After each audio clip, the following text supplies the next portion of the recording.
So the dust has now settled a little bit on this whole Nick Saban Alabama situation, him retiring after so many years of excellent football with the Crimson Tide. That kind of just, in general, happening out of nowhere. Like, we flip to January, he loses the Rose Bowl on New Year's Day. And everybody that was asking me, my family, my parents, friends, how much longer do you think Saban's got? I was like, probably 3 or 4 years. I mean, he's going strong. He looks healthy. He's still fielding great teams. I think he's going to continue to coach for a long time. And then, boom, all of a sudden, out of nowhere, reports come, and then they end up being true. Nick Saban retiring from the on-the-field coaching position. And that was obviously wild. It had ripple effects in Tuscaloosa, everywhere in the SEC, even right here in Baton Rouge, of course, because he used to coach at LSU. And when he was coaching Alabama, that was always the guy, that was always the team that this team had to go through to have memorable seasons, elite seasons, accomplish anything on the national scale. But now that may not be the case anymore. So I want to peel back the layers on this situation, take a step back, go up to the catwalk, and look down on everything right now. Let's reset the landscape of the SEC. Who are the good teams? Who are the bad teams? And right now, there's a window of opportunity for Brian Kelly and the LSU Tigers to cement themselves in the upper echelon top 3, top 2 of this conference now and moving forward. So next year in the SEC, it's going to be a little weird. It's no longer on CBS for one, which isn't the best for us. I mean, we loved having the football on our channel here, and when you think of CBS, you just think of the SEC, but that's obviously changing. Texas and Oklahoma are joining the conference next year. Texas coming off a college football playoff appearance. Oklahoma, obviously a very historically rich program, and they've been really solid for the past decade as well. They've made the playoffs several times. So that's new.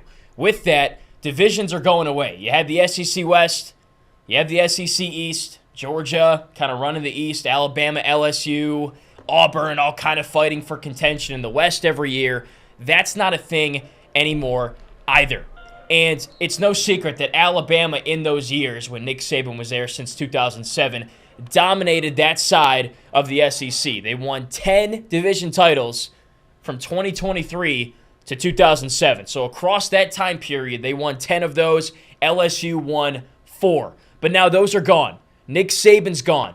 And I think right now, LSU, led by Brian Kelly, a revamped defense, the elite recruiting classes they continue to put together and are putting together in 2025, this program can take the next step and be right there, 1A, 1B with Georgia in the SEC. Because before, you're doing your SEC, your football previews, predictions, you pencil in Alabama for 10, 11 wins every year. Now you pencil in Georgia for 10, 11 wins every year.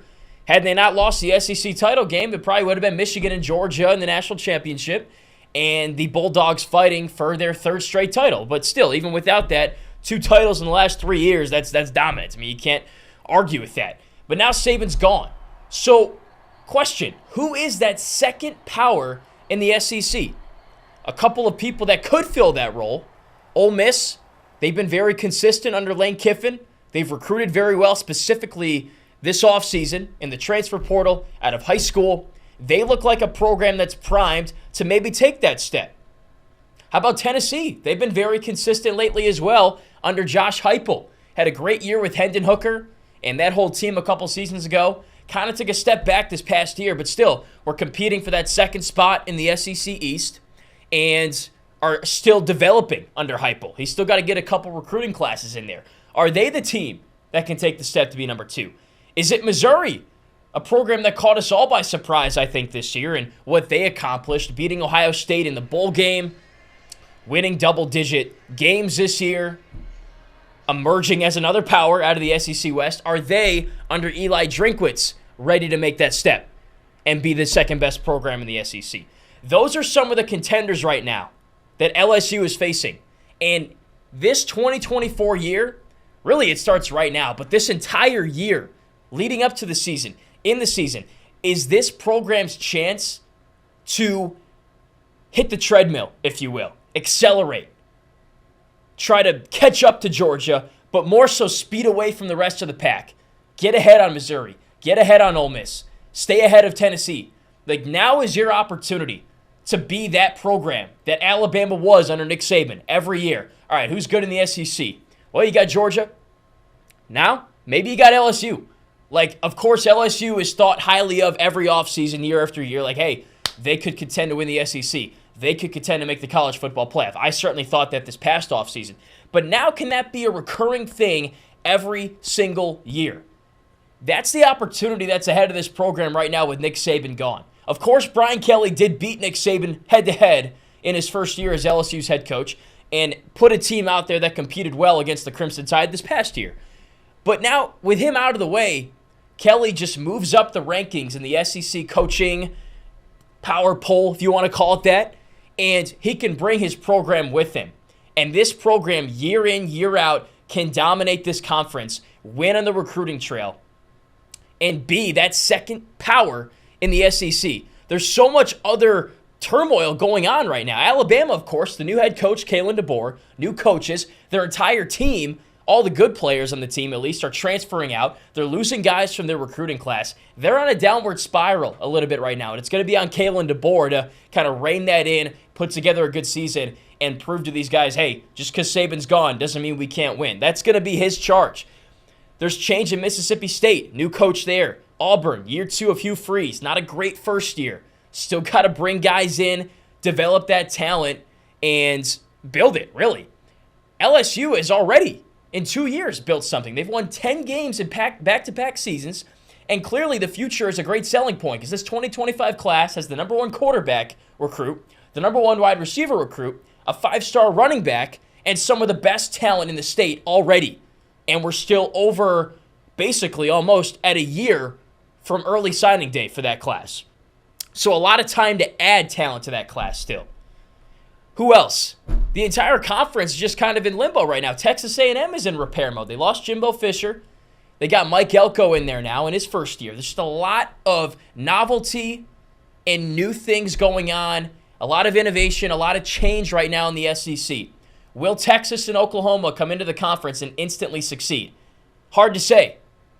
You're coming from the Big 12, now you're playing SEC teams week after week, and there's no divisions, so you're probably getting the best of the best week after week. How will they respond? We don't know.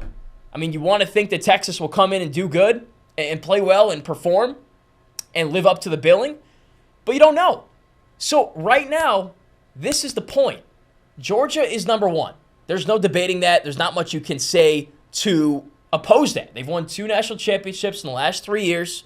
They're still recruiting well. They're still a destination for a lot of the best high school recruits. So they're not going anywhere. Kirby Smart has got that thing running like a well-oiled machine. A lot of the players from last year's team are going to be back. But at LSU, this season, you have a chance to cement yourself as that number 2 team. So what do you got to do? You got to beat Ole Miss. You got to beat Missouri. You got to beat Tennessee. You still got to prove you're the top dog amongst that middle tier, if you will. And if they do that, they really could take that torch that Saban and Alabama had and run with it here in Baton Rouge. And when people think of the SEC, they'll think of Georgia, they'll think of Athens, and they'll think of Baton Rouge and LSU. But it's got to get done this year. This is your opportunity. The window is open. Just like in the NFL, Super Bowl teams have their window of winning when everything lines up correctly. That's the situation right now for LSU. The question is, will they take advantage in the spring? Will they take advantage in the summer? And will they capitalize on that opportunity when it comes to the fall and football season? I'm excited to find out, but I just want to let y'all know 2024 is a huge year for the Tigers, not just for 2024, but for maybe the next 5 or 10 years as well.